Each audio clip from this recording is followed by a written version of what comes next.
Today we're on the west coast of Florida in Tarpon Springs. Now you may think Florida is all about vacations and fun, but today we're actually going to look at the working environment. Tarpon Springs is a charming, eclectic city with the highest percentage of Greek Americans in the United States. Tarpon Springs is known as the sponge capital of the world. They might look like plants, but sea sponges are actually porous animals that grow on the floor of the ocean. I'm here with George of St. Nicholas Boat Lines. George, what are the origins of the sponge industry here in Tarpon Springs? It started right at the turn of the century. They went to Greece and they brought in the Greek sponge divers. And from something like less than $200,000 a year, they went to about $15 million a year. And tell us about the Greek community that thrives here. Well, at one point in time, there was a 75% Greek population. I would say today you have something like 10,000 or 12,000 Greek people or Greek descent. And explain for us the traditional method of sponge diving that we'll see today, of going down and gathering What you're going to see today is actually how we suit him up. Now you're going to see how we go get the diver overboard.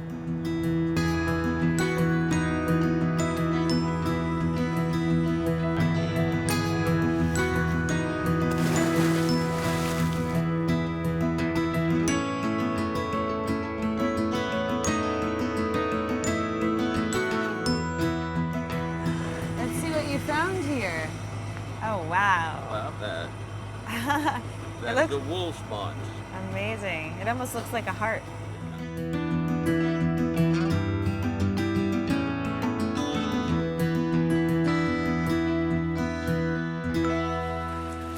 With such a large Greek community, it's not a surprise to find some fantastic Greek food. After I finish this baklava, I'm going to check out another industry here, ranching.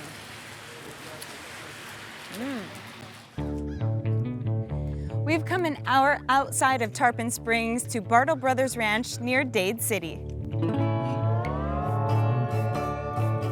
Like several other U.S. states, Florida has a long history of ranching, making the industry a strong part of its roots, culture, and heritage.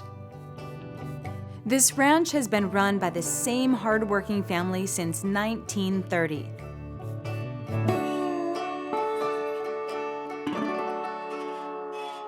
I'm here with Randy out near the barn. Randy, what's a typical workday like? I usually get up first thing in the morning and feed the horses. Maybe we need them, maybe we don't, but they still want to be fed. And we're feeding, we're fixing fence, planting grass, making hay, working cattle, just whatever we have to do. About how many hours is your workday? It could be anywhere from daylight to dark, or it could be less, depending on what we're doing. And why is ranching so important here in the U.S.? Well, somebody has to produce food. We can grow cattle on land that you can't farm and you can't do much of anything with, but the cattle can graze on it. And they're such great protein converters. They can take stuff that you can't eat and they can eat it and convert it into an edible protein source. Great. Well, do you have any chores for me to do? Well, we'll go move a few cows and have to feed some horses and cattle. All right. Sounds like a plan.